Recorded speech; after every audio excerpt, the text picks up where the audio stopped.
આ છે બનાસકાંઠા જિલ્લાનું દાંતીવાડા અને દાંતીવાડા ગામથી આજે જે સંસ્કૃત ગૌરવ યાત્રા નીકળી છે અને આ સંસ્કૃત ગૌરવ યાત્રા દાંતીવાડાની જે મામલતદાર ઓફિસ છે ત્યાંથી નીકળી અને દાંતીવાડા કોલોની દાંતીવાડા ગામ છે ત્યાં ફરશે અને લોકોને આપણી જે સંસ્કૃતિ છે ઋષિમુનિઓ અને આપણી જે ભારતની મૂળ સંસ્કૃતિ સંસ્કૃતમાંથી જે ઉદ્ભવ થયેલી છે એનું લોકો સમજે, એનું મહત્ત્વ સમજે, એના માટે આ સંસ્કૃત ભાષા અને સંસ્કૃતિને સજીવન રાખવા માટે રાજ્ય સરકારે આ પ્રયત્ન કરેલો છે અને એના અનુસંધાનમાં આપણે આજે જે કૃષિ યુનિવર્સિટીના આચાર્ય શ્રી તેજસભાઈ જોશી આપણે એમની પાસેથી જાણીએ કે ખરેખર સાહેબ આમાં આ સંસ્કૃતિ વિશે આપનું શું કહેવાનું થાય છે.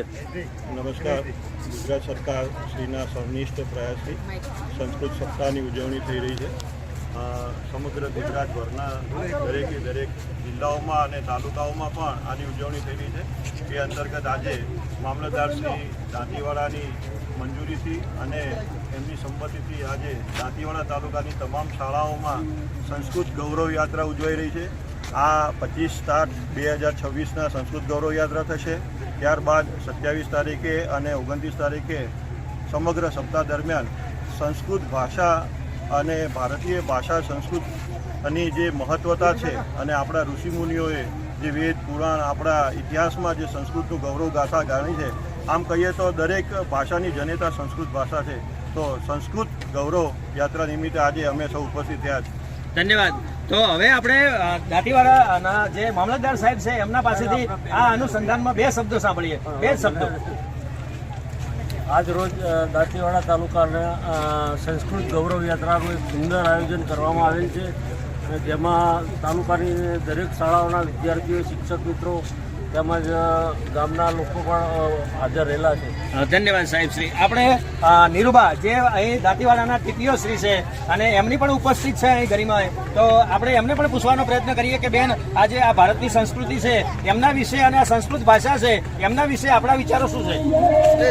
ઉચ્ચ પરંપરા ધરાવતી આપણી સંસ્કૃતિ છે અને એવી ઉચ્ચ પરંપરા ધરાવતી આપણી સંસ્કૃતિમાં સંસ્કૃત ભાષા એ આપણી સંસ્કૃતિનો મુખ્ય પાયો છે. આ સંસ્કૃત ભાષાને પ્રોત્સાહન મળે, હંમેશા દરેક ઉપનિષદો, વેદો આ બધાનું નિર્માણ સંસ્કૃત ભાષામાંથી થયું છે. સૌથી પહેલાં જે શ્લોક સંસ્કૃતનો શરૂ થયો હતો એ રીતે સંસ્કૃત ભાષામાં એનું ખૂબ જ મહત્ત્વ છે અને આ સંસ્કૃતિને ગરિમા આપતી આજે ભવ્ય રેલી તાલુકા કક્ષાની આયોજિત કરવામાં આવી છે, જેમાં જુદી જુદી શાળાઓના બાળકો જુદી જુદી વેશભૂષા સાથે એમાં સામેલ થયા છે. ધન્યવાદ. આ દાંતીવાડા તાલુકાના જે જિલ્લા શિક્ષણ અધિકારી કચેરી તરફથી આજે જેનો આ પ્રોગ્રામ થઈ રહ્યો છે અને જેમની નોડલ અધિકારી તરીકે નિમણૂક કરેલી છે એવા વિભાબેન છે, એ વિભાબેનને આપણે સાંભળવાનો પ્રયત્ન કરીએ.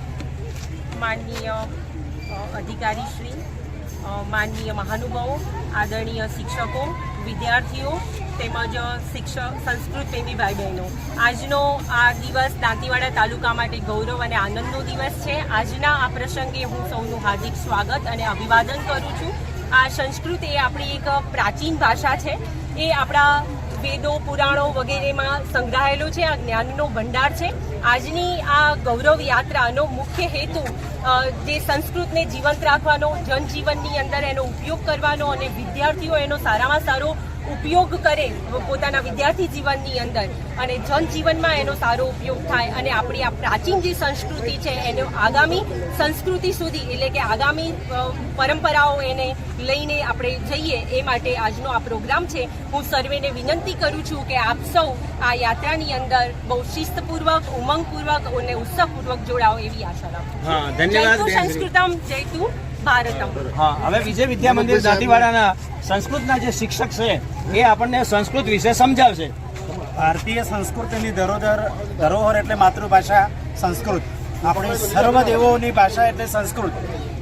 દેવનાગરી લિપિમાં લખાયેલી આ સંસ્કૃત ભાષા એ આપણું ગૌરવ છે, ભારતનું ગૌરવ છે. આજે સમગ્ર ગુજરાત રાજ્યમાં ગુજરાત રાજ્ય સંસ્કૃત બોર્ડ ગાંધીનગર દ્વારા આજે સંસ્કૃત સપ્તાહની ઉજવણી કરવામાં આવી રહી છે.